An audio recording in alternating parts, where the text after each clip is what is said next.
Working through.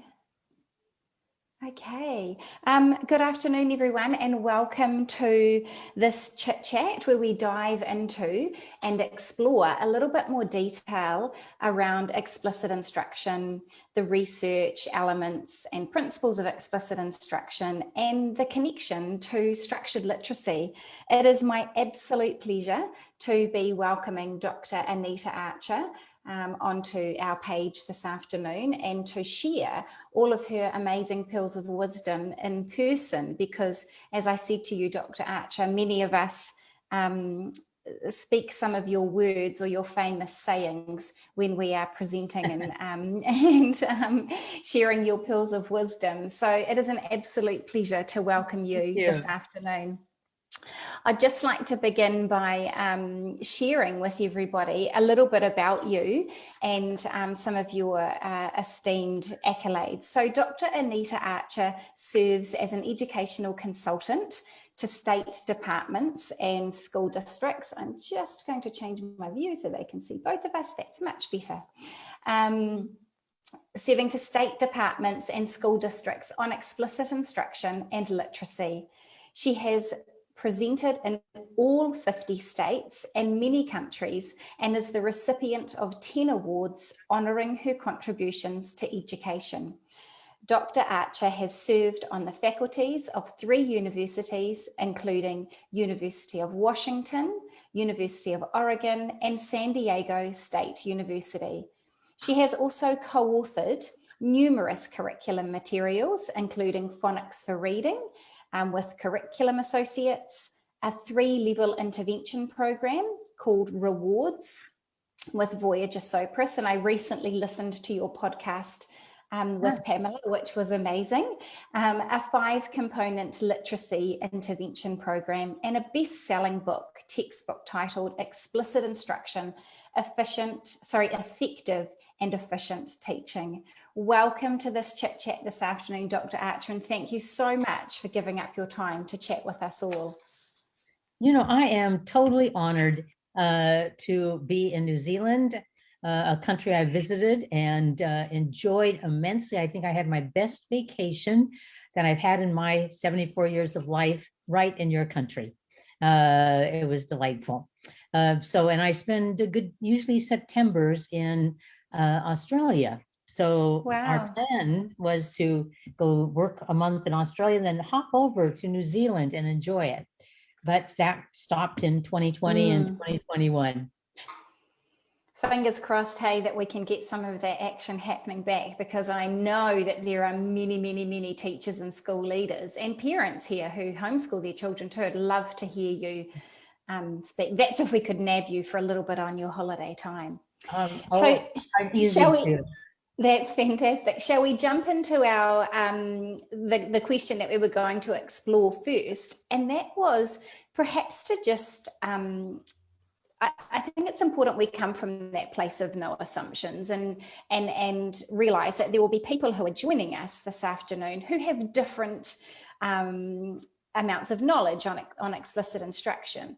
So could we begin perhaps with just you sharing with us, what is explicit instruction? What are the principles and elements behind explicit instruction?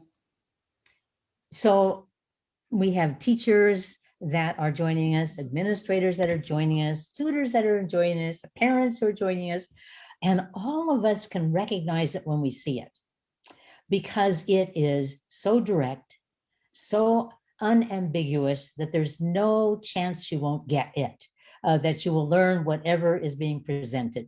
So, but when we wrote the book on explicit instruction, which we're going to be revising in about a year, so 10 years later, when we did that, we grouped the elements from research on explicit instruction into these categories. Number one was, what is the content you're going to teach?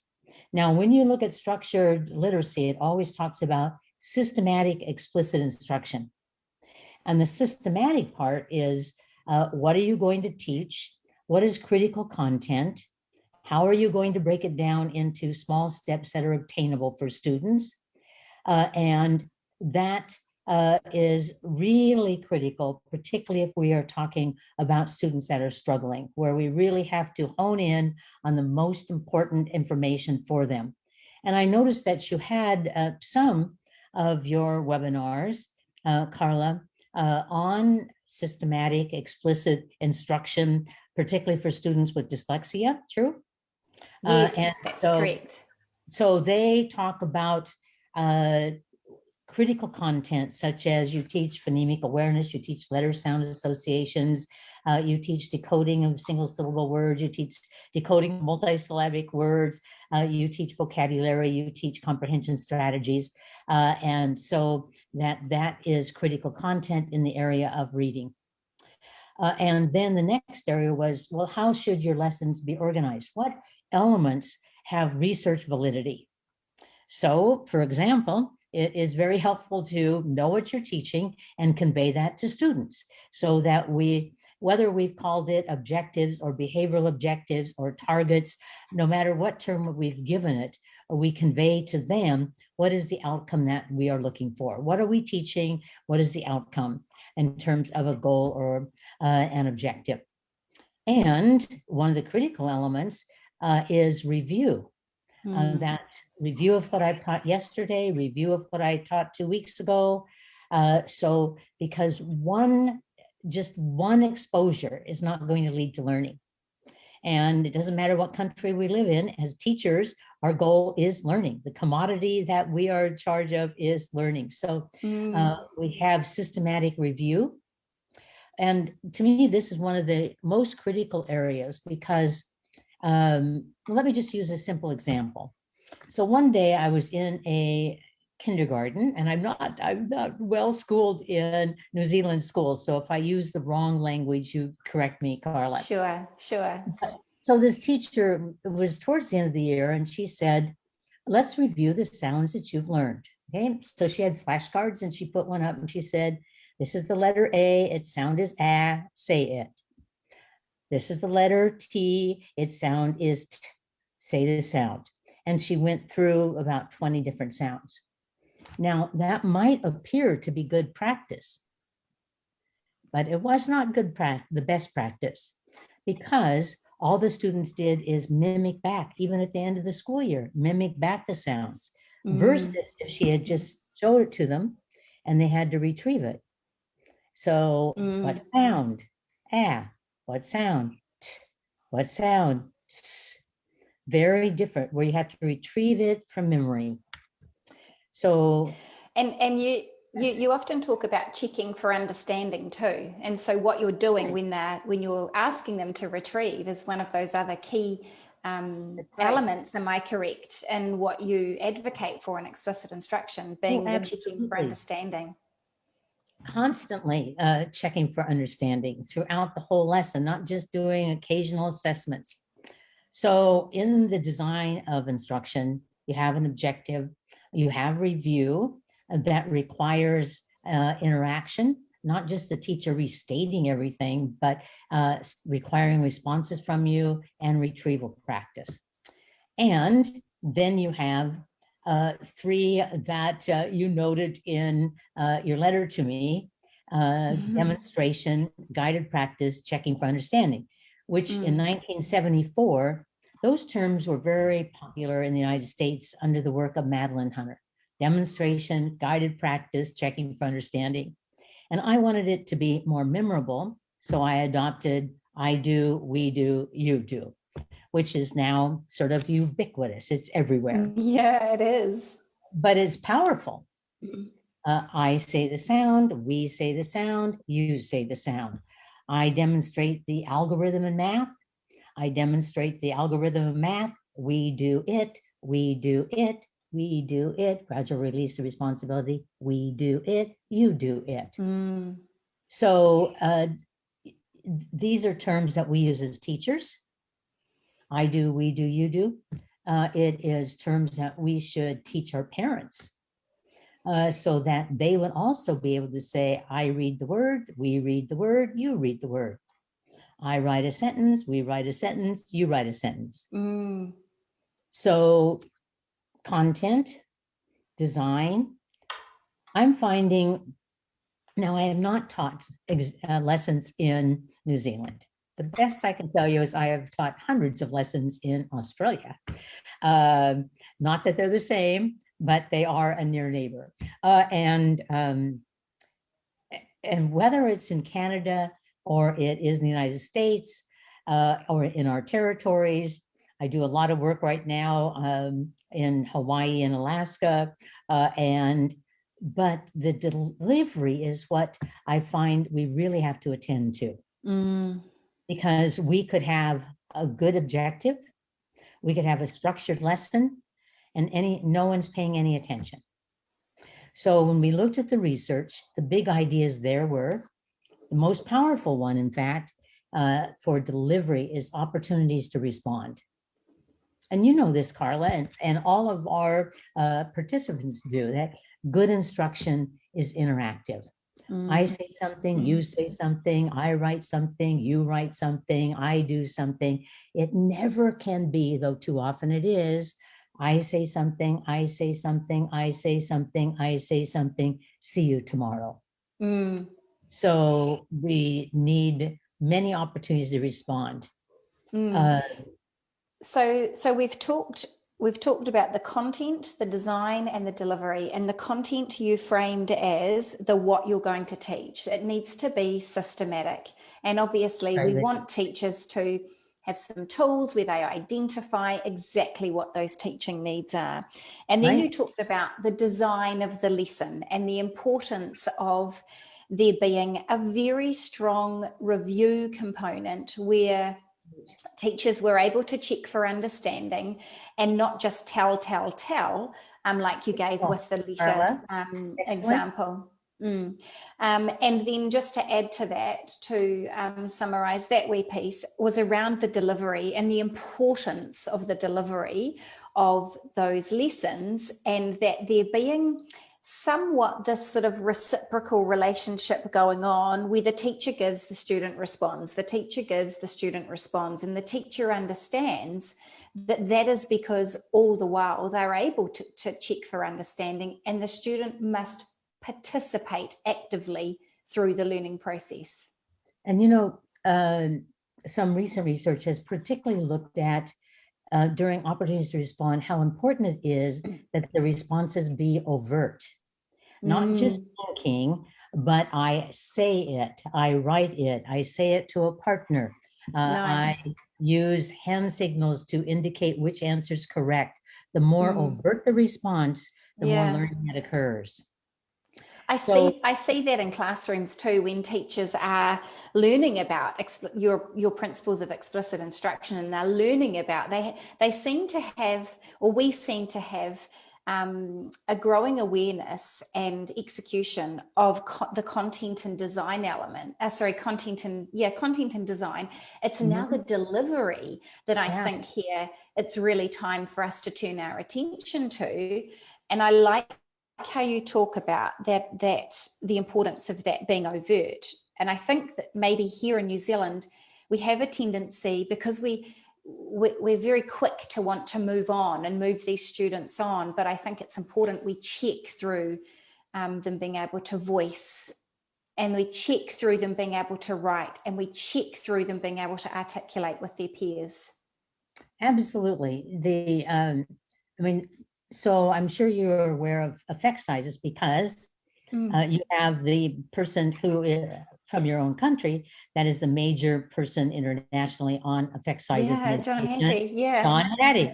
And John Hattie happened to have, maybe you don't know this, but he did attend a university that I taught at, though I didn't know him there, University of Washington. And now he is in Australia.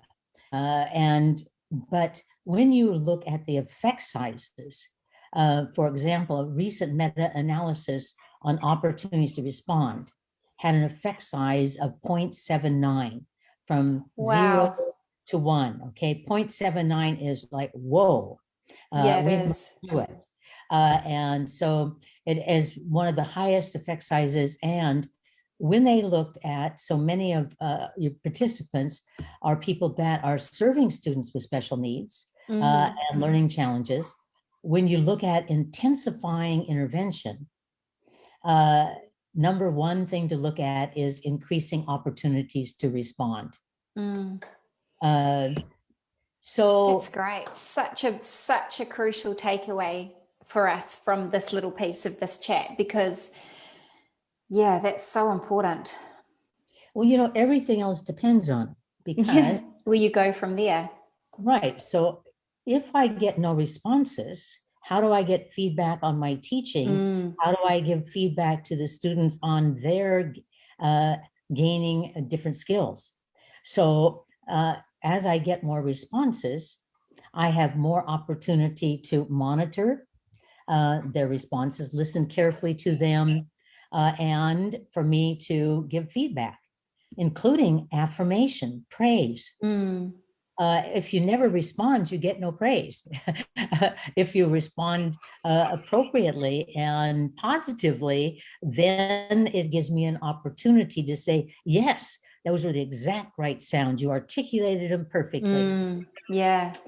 And it also allows us to inform students how they could, if this is where we wanted you to be and you're here, and I have you respond, now I can give you informative feedback that would heighten your performance. And I also can correct any errors where that would occur. So if I don't get responses, I can't monitor, I can't give feedback. And these are very powerful elements of learning. John Hattie's really talks about the importance of feedback as one of the most critical elements of instruction. If you were asked, as explicit instruction, so teaching in a way that is unambiguous, teaching in a way that our children get it, right? If you were asked, is that necessary for all students? What would your response be? So it's the most common question I'm asked. When should we use explicit instruction? Who needs explicit instruction? Okay. In fact, I just wrote down some notes since you were so kind to send me questions. So it's really critical that for us to remember that there is a continuum from very, very, very explicit instruction to more student-oriented discovery types, problem-based and so forth. There is a continuum, okay? So what does the research tell us? If a child in any domain has little or no background knowledge, they would profit from very explicit instruction. Now, Carla, this research is particularly interesting because it looks at novices versus experts. And this goes no matter what your age is, no matter what the domain is, if you are a novice, then you need really profit from very explicit instruction. When you get to be an expert, you can generate your own knowledge in many ways and your own skills and expand on it and generalize it. So even let's say, okay, well, let me just go a little bit further and then we'll touch some big points here that are needed in New Zealand from my interactions with some of your citizens. So little or no background knowledge calls for explicit instruction. When you're a novice, you'll benefit from explicit instruction. But think about it. I'm teaching sounds to grade 1 kids. They're all novices. I'm teaching the periodic chart to kids in high school. In that area, they're novices. Yeah. Okay. Next, when content is new, this is tied all together. The students do best with very explicit instruction. Now, here's one that is important. When you teach something that is highly structured, there's one way of doing it. It has a defined sequence of steps. It's much more efficient to teach it explicitly. Like if I taught an algorithm such as divide, multiply, subtract, compare, bring down, those are defined steps. I do not want the kids to have to discover it. It's already a proven, effective strategy. Yeah. I do not want them to figure out decoding. You know, look at the letters, say the sound, blend the sounds together, say the word. Okay, yeah, they better see me demonstrate it and guide them in doing it. It's so true, you know, and I was going to ask about the subjects, but you've already answered that. I want to share with you, I think you'll find this quite funny, but I was recently, I'd either listened to a series of your podcasts or I was listening or reading something of yours to do with explicit instruction. And I was teaching my 16-year-old son to drive. And he went to sit the next stage in his license and he failed because he couldn't parallel park the car. And so as you're talking just now, I'm sitting here and potentially kind of sniggering a wee bit because I'm thinking, oh my gosh, do you know what I did? I had you in my head. You won't believe this, but I did. And I said to him, I am going to give you the steps you need to parallel park this car. And so I sat with him, I talked it through. I said what we're going to do, and I drew it. We're going to drive up to the side of the car. You're going to back to a certain point in the car that's to your left. You're going to then turn in and turn it back, and then you will straighten the car up. So we drew it, and then we went, and then I showed him how to do it. We practice, and then he did it. Same Absolutely. thing, just a different context. And it worked. Thanks to worked. You, he passed his license. So, Carla, what a great job. But here's the thing about it. Yes, it worked. But it was, and you know, the title of our book is Explicit Instruction, Effective and Efficient Instruction. It was effective, right? Yes. He got it. And it was efficient. Think about if he had to discover it. Well, that could have been quite expensive. How many cars did he bump into? How many did he back into? How far was he from the curb? I mean, it is that kind of behavior. Now, that really benefits from it. So effective and efficient are what we really want to be thinking about in terms of those steps when we're thinking about that scale that you talked about, you know, when I asked the question around who needs explicit instruction, that scale of learners and where they're at on that scale. If they're a novice or a struggling learner, they need more effective and more efficient, you know, explicit instruction. My area is explicit instruction, but it's also intervention, special eds, etc., struggling students, dyslexia, and so forth. You will not find one research validated program for students that are struggling that relies on discovery. You know, if they had discovered it, they never would have met an interventionist. Can I just get you to say that again? You will never find a research validated intervention program for struggling students that's based on discovery. Because so powerful. If they discovered it, they would never have needed intervention. So true. So also, you know, recently in a conversation that I had with Sharon Vaughn, who's a premier researcher in the United States, and we were talking about how explicit instruction, yes, is effective, yes, is sufficient, but it's also very kind. Think about this. It's very kind. Because if I had a group of children and instead of teaching it, I requested it from a child.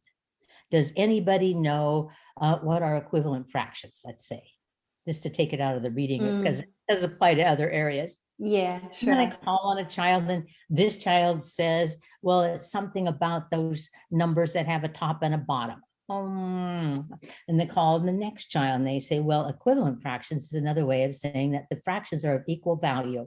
Now, what is that? But the problem is I have 6 other children in this intervention group and I move on expecting that, oh, that student knows it. Everybody knows it. Yeah. In fact, I just did a webinar where I reminded these teachers, because I had reviewed their videos and they kept asking that kind of questions. Anybody know before they taught it? And I told them, tell, then ask. tell, then ask, tell, then ask. But can you see that that is kind? That is kind to the children. Absolutely.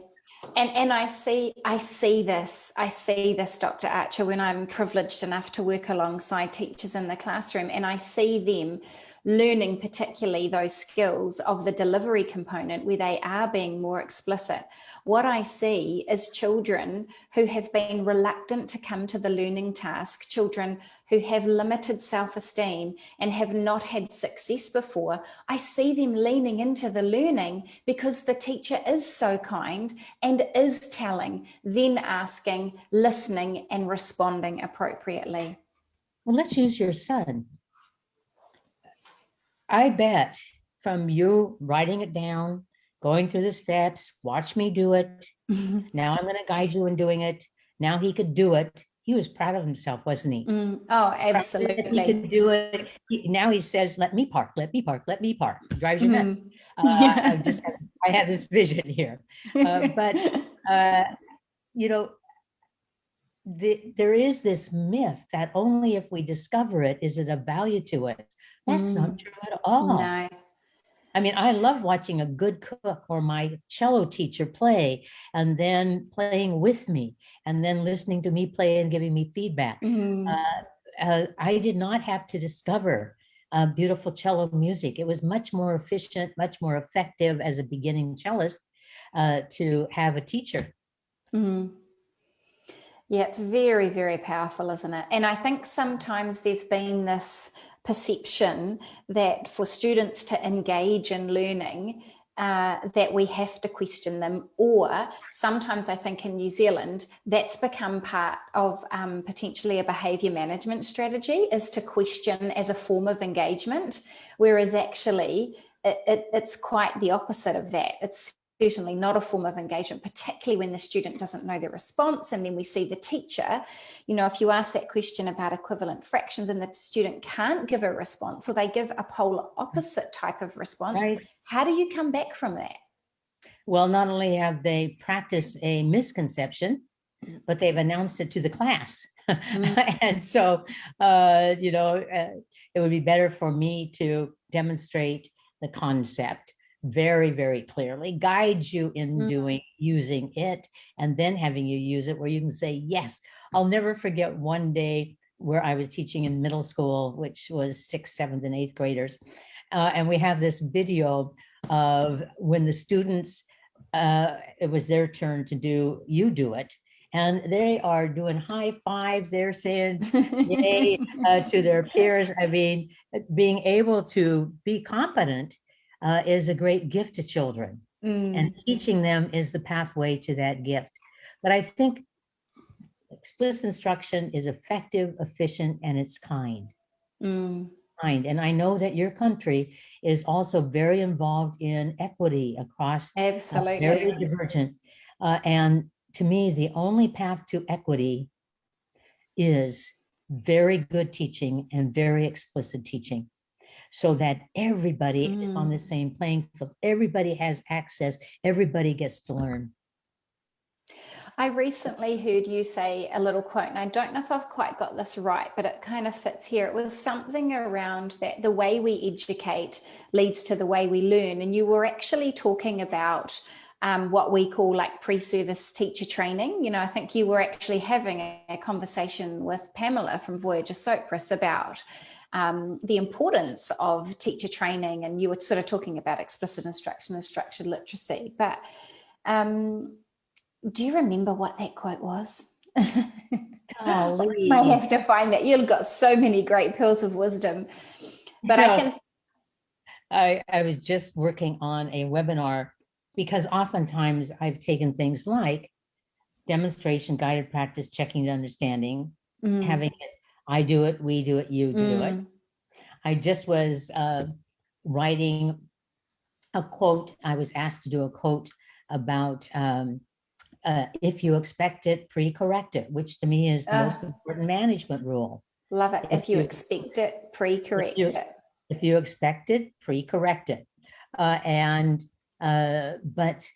that translates, if you expect it, pre-corrected translates into, I expect they don't know this, I will pre-teach it. I Absolutely. expect that they will not pronounce these sounds right, I will model for them. I mean, it's a constant judgment. But honey, I'm unfortunately, I'm not exactly certain. That's okay. I'll look it up and I'll put it in our little thread for our for our participants. That's okay.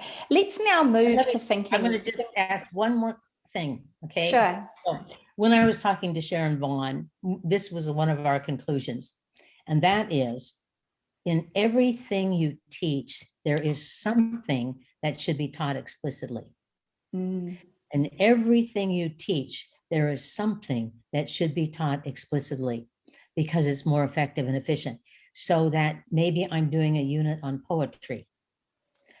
It would be useful to teach them what a verse is. Absolutely. So, I mean, in everything, there is something that could be taught explicitly. So it's a skill that no matter who I am and what I teach as a teacher, I should know, because I should look at it and say, is this something that would be more efficient for me to directly teach it and ensure that we had equity, everyone learning it? Yeah. See, when you say that, I have come to, wouldn't it be nice for us to have a little statement, you know, like, what are the key, in this piece of learning, what are the key skills that do require direct teaching? That's so right. If we as teachers can always have those types of questions when it comes to, because really that does affect the design of the lesson or the content within the lesson, and it flows all the way through content design delivery, doesn't it? Because you'll fold back and repeat if they haven't got it. You know, and sometimes, let's take poetry again, picking, let's say, the message that you want. Now I can model that, but what will be more effective would be coaching you on it, asking you questions. What, you have a word here, light. What was your intention with the word light? Was it a concrete intention? Was it, you know, so that's coaching. But so there are some things that are better coached and some things that are best through explicit instruction. But almost everything for struggling students is explicit instruction. Yeah. And I guess that just comes down to us as teachers having that real conscious awareness of, where is this learner along the pathway from explicit to discovery, and then what are those key skills that I must be thinking about? And then if you match those two up, I think we will be such better teachers potentially than what we are now, because we can always be going like this, right? Oh my goodness. I look back at this is my 54th year of teaching, and I know a lot more now. But two of the writers that are very prevalent in New Zealand, one is John Hattie, and you can read where he says, if you are going to do, let's say, problem-based instruction, first you need to teach a body of knowledge. What are the strategies? What are the skills? What do they need in order for them to profit? Because problem-based instruction has one of the lowest effect sizes. So we have to lift it up by teaching. And the other one is Dylan William, a Brit, but well-read in New Zealand. You know,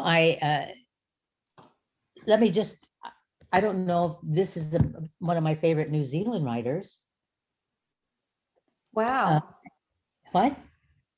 I just said, wow. I haven't read that. I haven't. Graham Nuthall is one of the, he's deceased, but he actually, the cover, he was, as a hobby, he did art. He wrote this book on his deathbed, literally. Oh, bless him. And years and years and years of research.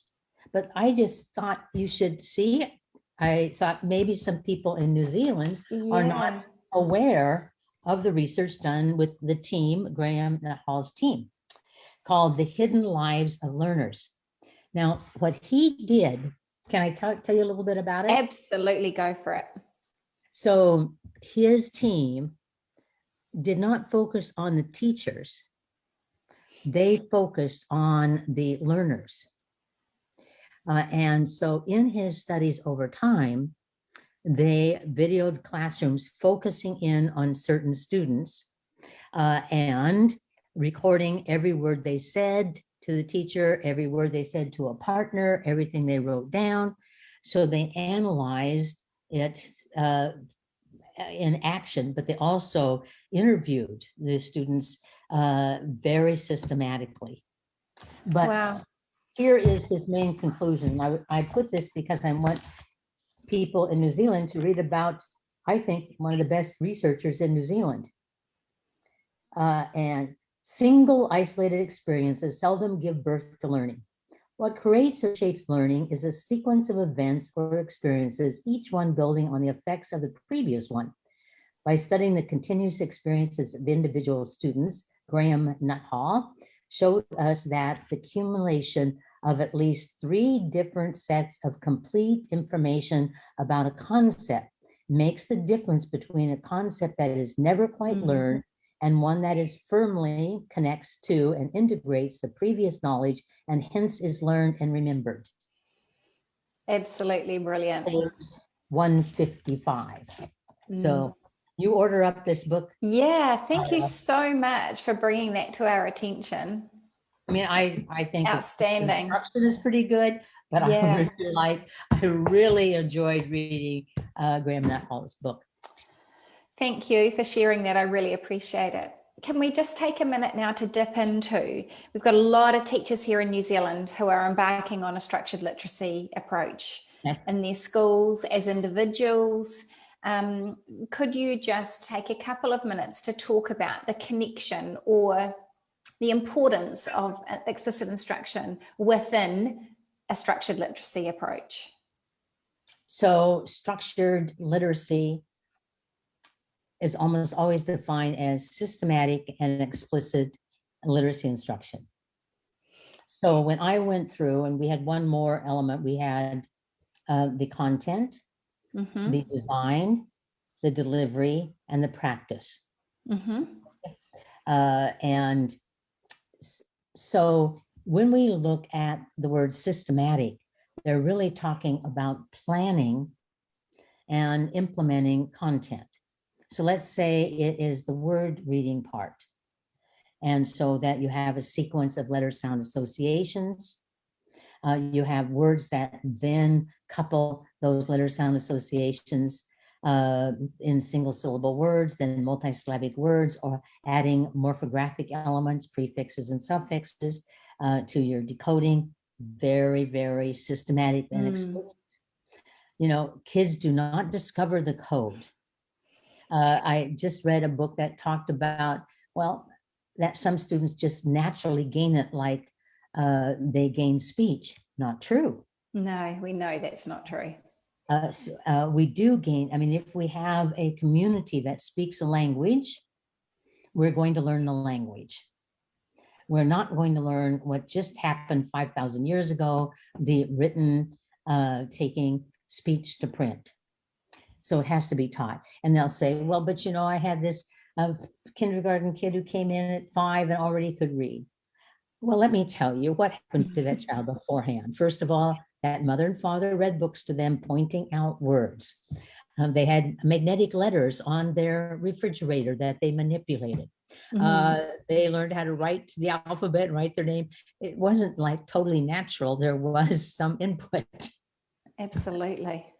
So, and a lot of it probably. So the systematic part is really what you're going to teach, how it's going to be ordered, and how you're going to present it. And then the explicit instruction is specifically looking at the design of the individual lessons that takes that content that you've planned for, and hopefully have good curriculum materials. It's, you know, I'm sitting right here in the basement because of the temperatures in Portland, Oregon are so high, I can't be in my office, but we're revising a program, Phonics for Reading, which is about taking a 2-year process to revise it. We can't expect teachers to create curriculum. We must have good curriculum. no matter if it's Australian or New Zealand curriculum or American or Canadian, so that it's enough to be familiar with the program, know the program, deliver it well, deliver it accurately, but to have them create it.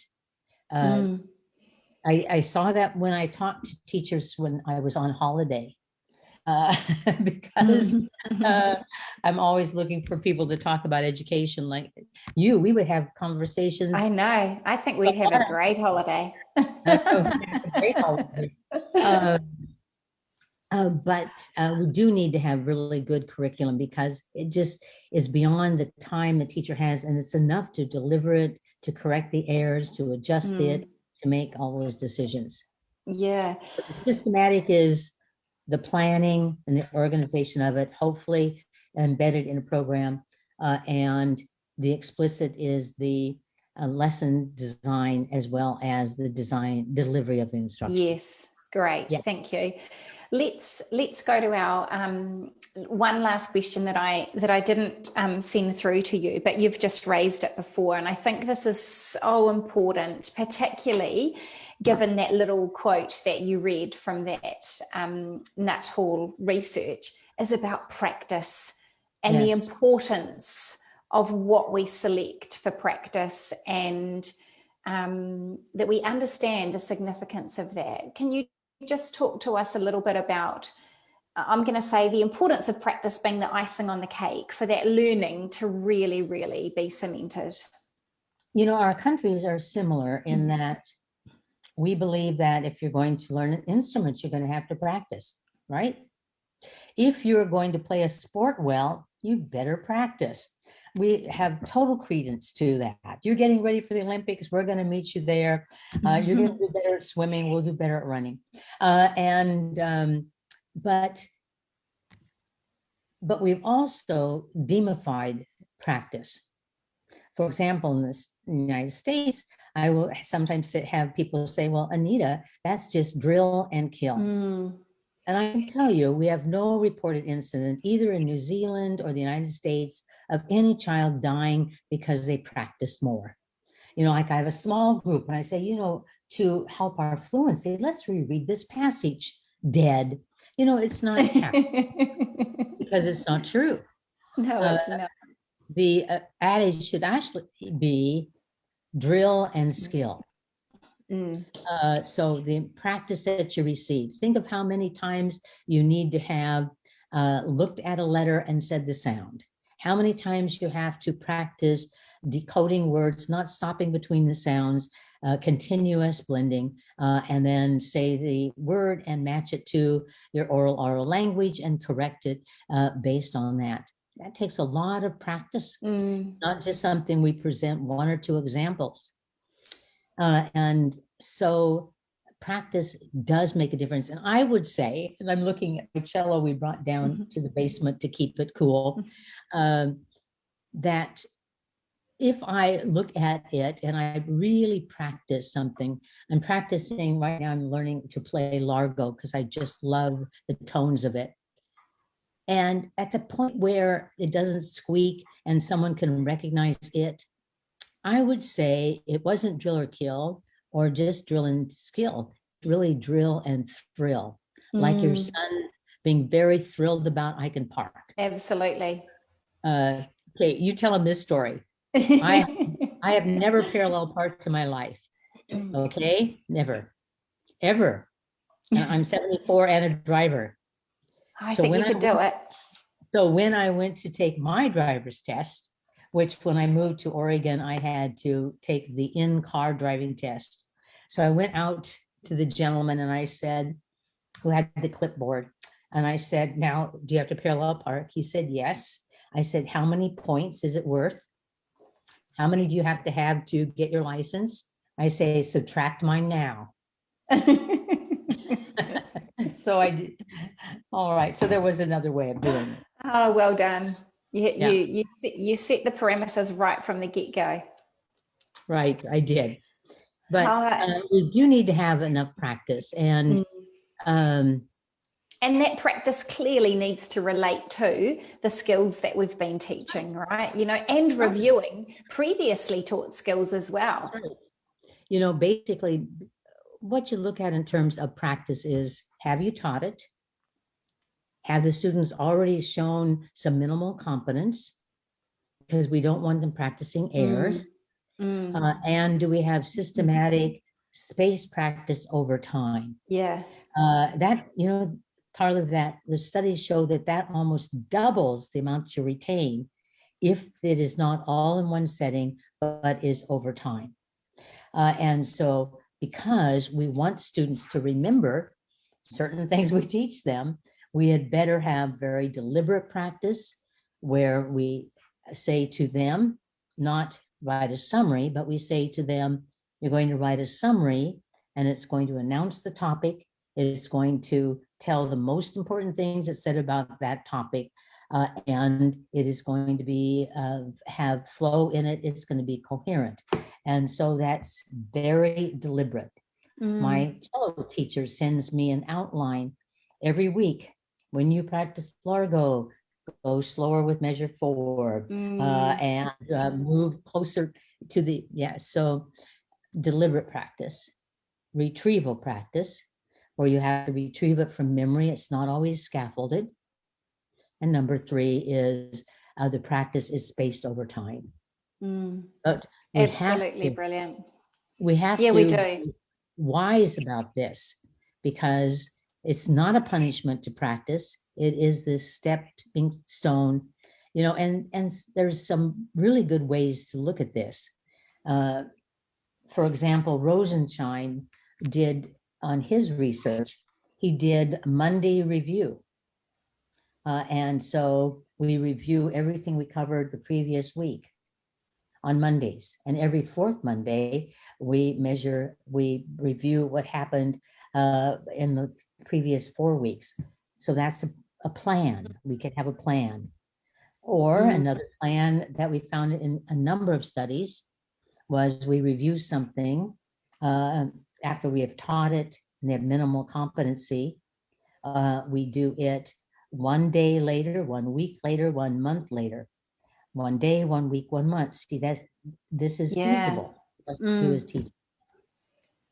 So such good practical tips, and oh my goodness, it's been a real privilege to connect with you this afternoon, our time, and this and your evening. It has really been a lot of fun, and I really want to thank you. I want to thank you for being so willing to give your time, and I don't want to stop talking to you, if I'm really honest. I feel like we could sit here and talk all evening, but maybe we can connect again in the future, and hopefully one day we'll be able to have you in our beautiful country. Saying, would you come and chit chat again? Because it was delightful. But I have to tell you, why was it so delightful?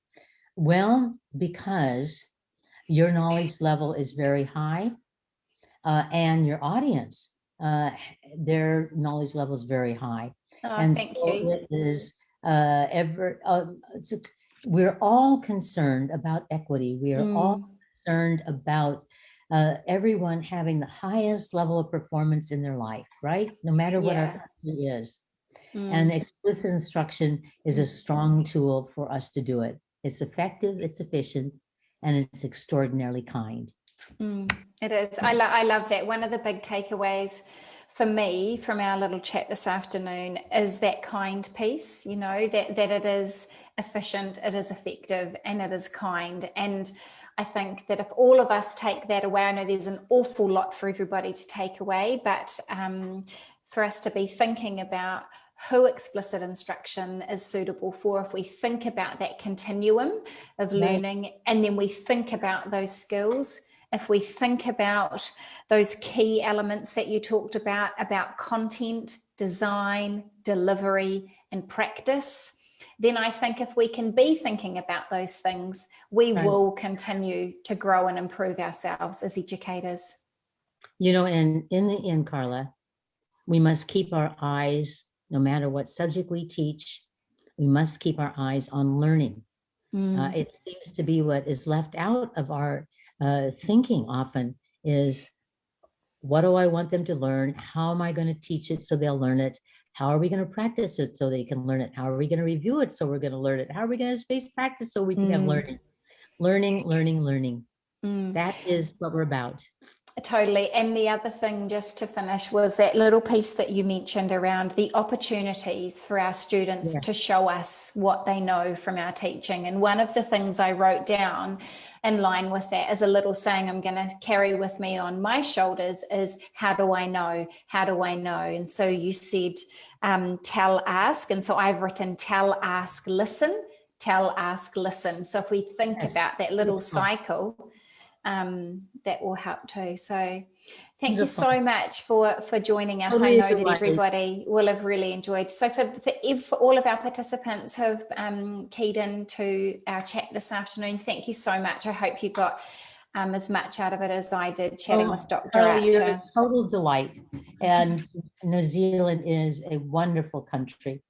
And so we had a little period of time in our political history where my friends were saying, where should we go? We kind of like New Zealand. Yes, New Zealand might be our new country, but we honor you and respect you very much. We honor and respect how well you did in COVID-19. Yeah, we're doing well. You're doing very well because of leadership. You did very, very well. So we just need, no matter where we are, highest quality instruction to the highest quality learning. Thank you so much. Thank you so much for joining us. Thank you to all of our participants joining us. I'm actually going to be back here for a chit chat next week, continuing this theme with Dr. Lorraine Hammond from Australia, who is also going to share some insight into her research on explicit direct instruction. So take care, everybody, and we'll see you soon.